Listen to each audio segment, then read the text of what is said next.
everybody, thank you for coming back. I really appreciate it. So now what we're going to do is we're going to talk about branding ourselves. Okay, so this is very, very personality based, right? So what we don't want to do is let's talk about this. So the whole point of all the things that we're talking about is for ourselves to understand ourselves, number one.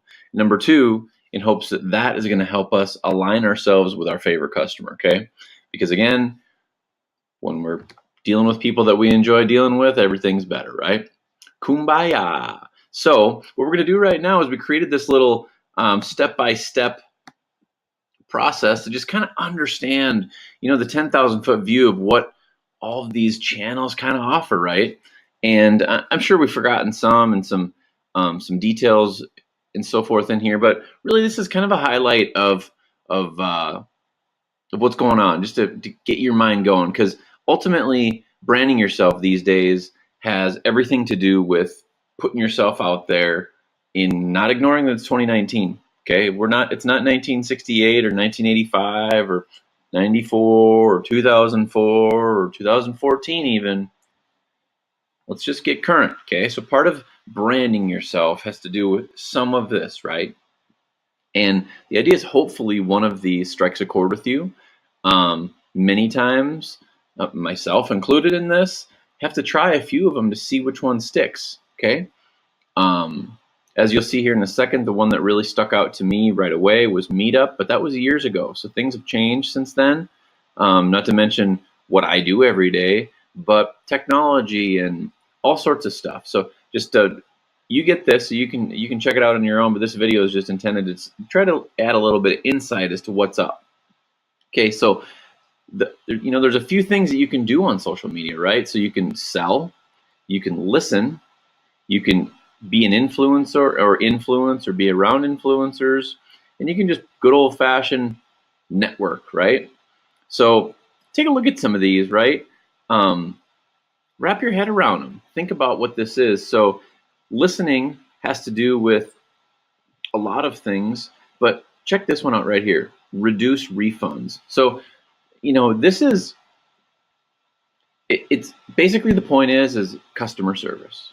Okay, so customer service is everything. And what's, I think, an often overlooked part of social media is that, we talk to a lot of people about having reviews on their sites, and it's sort of funny how many people don't want to have them on their site, yet they rely on them heavily when it comes down to when they make a buying decision. Okay, so this listening piece, it fits in there a little bit, right, on the social aspect. But nonetheless, all these things in here are pretty powerful stuff. One thing is an email list.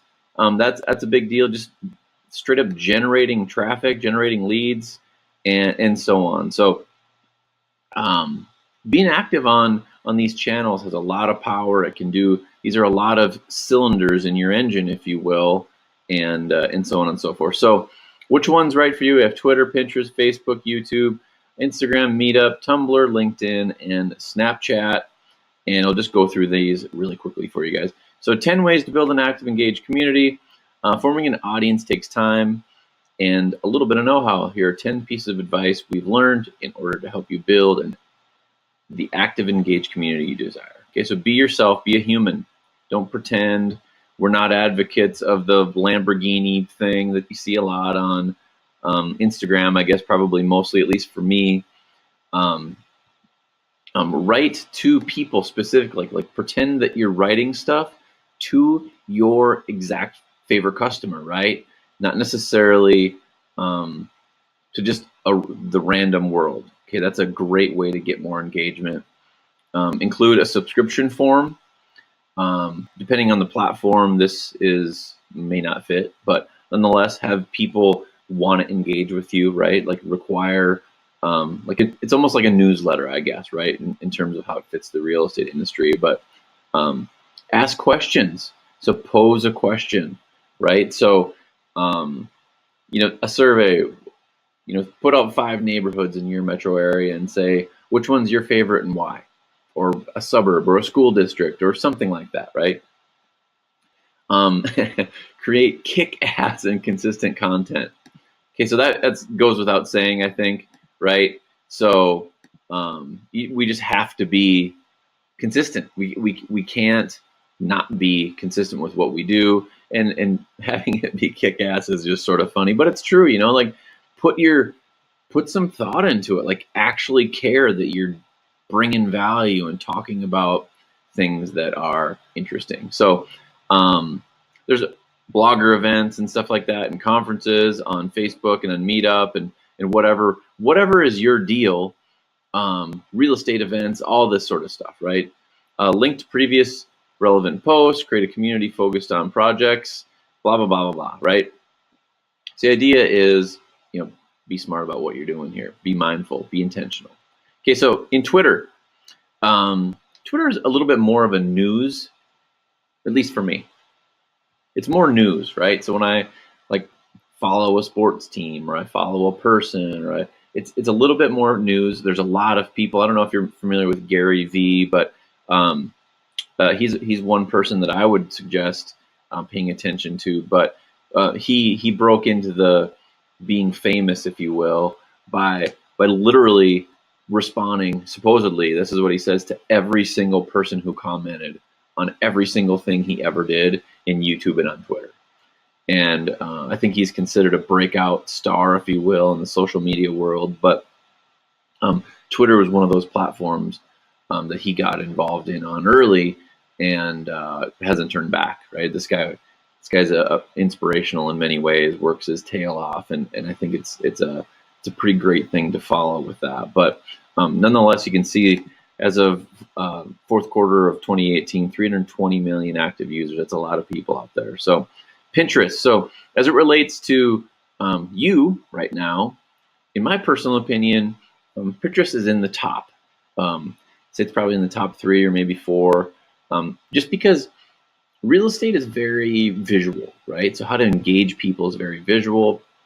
Oftentimes words aren't quite as powerful as pictures. And so Pinterest has the ability for us to create sort of these boards, right? So if you don't have an account, go in there and play around a little bit. My wife is way more involved in this than I am. But nonetheless, it's really interesting and really powerful. It could be used for marketing if you get out of the box a little bit in terms of just poking around a little bit. But you can really strategize it to build your business if this is something, again, that fits you. Okay, Facebook is just too stinking huge to ignore. In my circle, what I see a lot of is less. It's more influencer type stuff in groups. So, but the fact of the matter is there's just an obnoxious amount of people all the time from an ad platform. From an ad platform, it's amazing. And it's too big to ignore. So get on there if it fits your DNA, engage with people, try to add value, be yourself, and just have fun with it, right? YouTube. So YouTube is the second largest search engine in the world right now. Okay, I believe that this has actually even gone up since the fourth quarter of 2018, and again, with real estate and adding value to people, it can be very, very powerful. I mean, just think about how you could do, and you could have a selfie stick and walk through a house announcing an open house, stuff like that, right? Or if you're going to use our philosophy of hosting parties at listings to try to help sell them, it could be powerful just walking through it really quickly with a selfie stick, putting them on YouTube, putting it out there. And then even if you did that, maybe you did 10 of them a year, right? Then you could link back and you could show potential new customer what you had done in the past and what the results were and stuff. But anyway, there's so many ways to use YouTube to help you, and it's basically just too big to ignore. If video is something that you're halfway interested in, YouTube's a big deal. Instagram. So Instagram the easiest way for me to sort of wrap my head around it is it feels like it's kind of like the new Facebook a little bit. Um, it has a much younger demographic. It has a billion users, so the owners are the same. So Facebook does own Instagram. I think they bought it for like $1 billion several years ago, which pretty much everyone thought was nuts. But they have done an amazing job of growing it into something that has taken the world by storm. So it's very influencer based. It can be crazy powerful. Highly encourage you to get on there. Again, it's visual, so it was based on pictures originally, but it's morphed into even more than that. So we have some tidbits here on the information, data, and so forth. But I genuinely believe that it's tough to ignore if this is something that you have any interest on, meaning just social media in general. Meetup is the one that I particularly have engaged in the most. Not recently quite as much as I did in the past, but it is it was my breakout thing that I did. Okay, and this was I don't remember the year actually, what it was in, 2009 maybe. But basically, it was at the beginning stages of me getting a real estate license. My real estate office, encouraged giving away information. Maybe it was earlier than that, but nonetheless, the point is that they encouraged me to host classes on stuff that I felt comfortable talking about. Despite the fact that I was a new agent, I had built about 100 houses because I came from the home building world. And so that was my little pocket of the world that I felt comfortable talking about, to try to, connect with people in the world. And I really, really enjoyed it. So I'm the kind of guy who, if I go to an event, if I go to a meetup, I'll sit in the back of the room and not talk to anybody. So this was a way, which is really weird because I really like presenting to people. That's comfortable for me. And I get it. That doesn't make any sense. But it sort of forced me to break out of my shell. Because again, if I go to a group, I kind of sit in the back, right?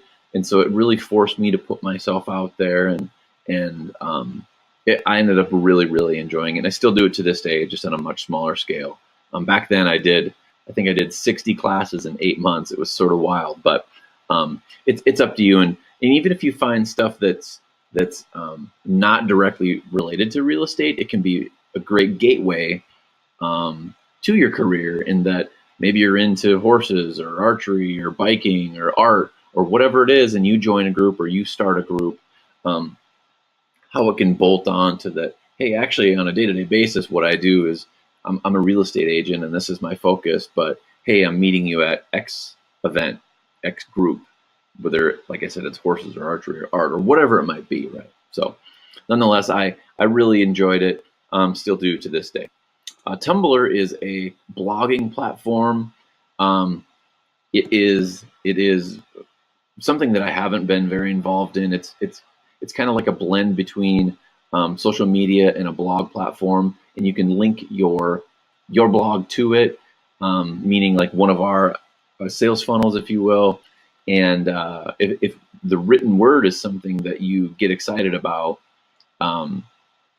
this can be a very powerful thing. Okay. The next one here is LinkedIn. So again, all of these, you guys, we're talking about branding ourselves. So we're trying to just share a few tidbits about what fits your personality. So you can just sit here and think about like what you enjoy. And again, maybe in the beginning, you try 2 or 3 of them, but the idea is that or all of them or whatever, but we want to focus. If possible, we want to gain focus on things that we really enjoy and double down on those things. And I would not suggest only doing one, because what if the algorithm changes, or what if this, or what if that? But depending on your goals, that is. But nonetheless, 1 or 2 of these is probably going to be your jam a little bit more than the others. So anyway, so back onto LinkedIn. It seems, at least to me, that LinkedIn did really well in the beginning, way back.